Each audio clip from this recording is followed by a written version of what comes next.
Hello అండి, welcome to my channel కిటకిట తలుపులు. Please like, share and subscribe my channel.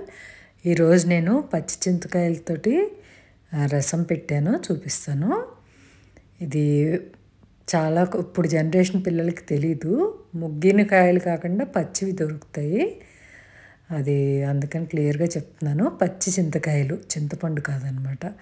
పచ్చి చింతకాయలు బాగా కడిగేసుకుని నీళ్ళు సరిపడి ములిగేలా నీళ్ళు పోసుకుని స్టవ్ మీద పెట్టుకుని ఒక 10 నిమిషాలు ఉడకబెట్టి పక్కన పెట్టుకోండి. చల్లారిపోనివ్వండి. ఆ చల్లారిలోపు ఇది మసాలా పౌడర్, స్పైస్ పౌడర్, రసం పౌడర్ చేస్తున్నాను. 1 టీ స్పూన్ నూనె వేడి చేసుకుని 1 టీ స్పూన్ మినప్పప్పు, 2 టీ స్పూన్లు ధనియాలు,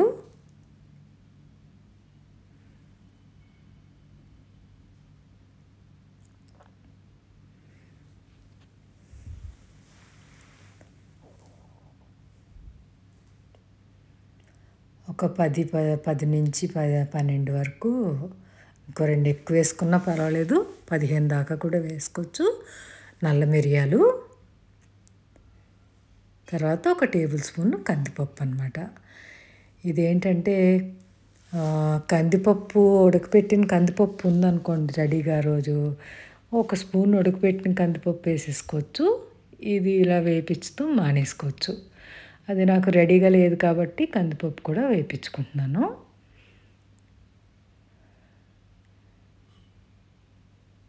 కమ్మటి వాసన వచ్చే వరకు కొంచెం కలర్ మారుతుందనగా ఆపేసుకోండి. వేపించుకుని ఆపేసి చల్లారబెట్టి కొద్దిగా మరీ మెత్తగా కాకుండా పౌడర్ చేసి ఉంచుకోండి. ఇది ప్యాన్లో నూనె వేడి చేసుకుని జీలకర్ర 1 టీ స్పూను, 1 టీ స్పూన్ ఆవాలు, కొద్దిగా 1 పావు టీ స్పూన్ మెంతులు,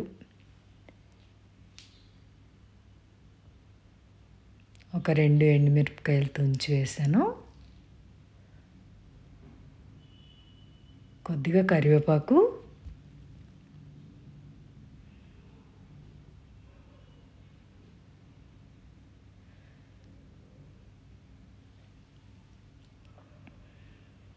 కొద్దిగా 5-6 రేకులు వెల్లుల్లి రేకులు,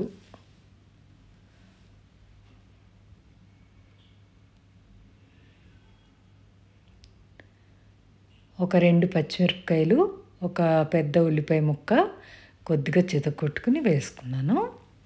పిల్లలకి స్పూన్ లెక్కని చెప్పాలంటే 1 స్పూన్ ఉల్లిపాయ, 1 స్పూను పచ్చిమిరపకాయ, చెక్క ముక్క, మరీ పేస్ట్ అయిపోకూడదు. జస్ట్ ఊరికే మన వెల్లుల్లిపాయ కొట్టుకునే దాంట్లో ఒకసారి చితకొట్టి వేసుకోండి. కొత్తిమీర వేసి కొద్దిగా 1 నిమిషం పాటు వేగనివ్వండి.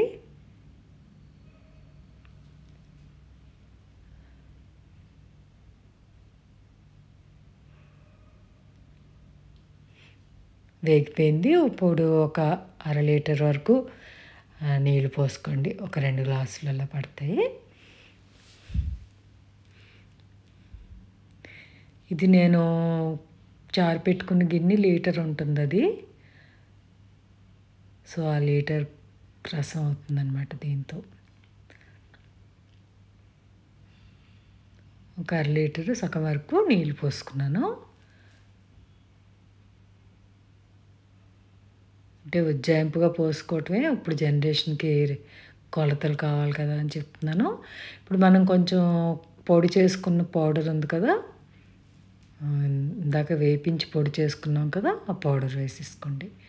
ఇప్పుడు ఆ పౌడర్ ఏ జార్లో పౌడర్ చేశానో మిక్సీ దాంట్లో, ఆ మిక్సీ జార్లో కూడా కొద్దిగా నీళ్ళు పోసుకుని తొలుపుకొని పోసుకున్నాను.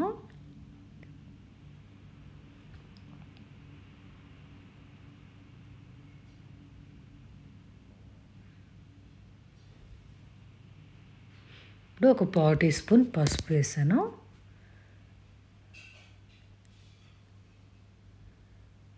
ఒక 2 టీ స్పూన్లు సాల్ట్ పడుతుంది, ఎందుకంటే చింతకాయ పులుపు ఉంటుంది కదా. ఇంచుమించు లీటర్ వరకు రసం ఉంది కదా, 2 టీ స్పూన్స్ వేసాను. ఇది 10 నిమిషాలు మరగనివ్వండి. ఎందుకంటే మనం పప్పులు పౌడర్ వేసాం కదా, అందులో ఫ్లేవర్ అంతా దిగుతుంది. 10 నిమిషాలు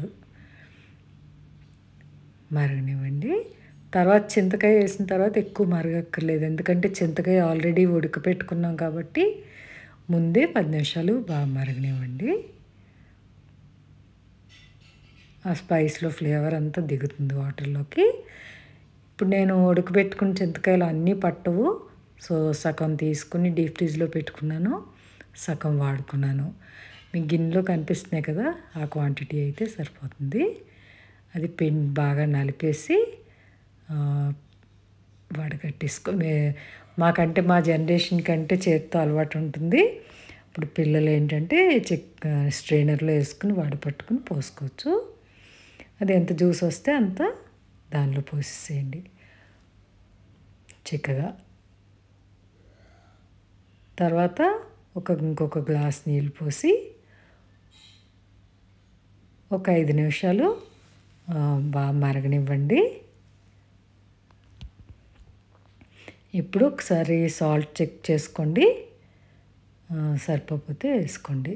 ఒక 5 నిమిషాలు మరిగితే రెడీ అయిపోతుంది. ఇది వేడివేడి అన్నంలో వేడివేడిగా సర్వ్ చేసుకుంటే చాలా బాగుంటుంది. అదండి, మరి ట్రై చేస్తారా? Thank you for watching.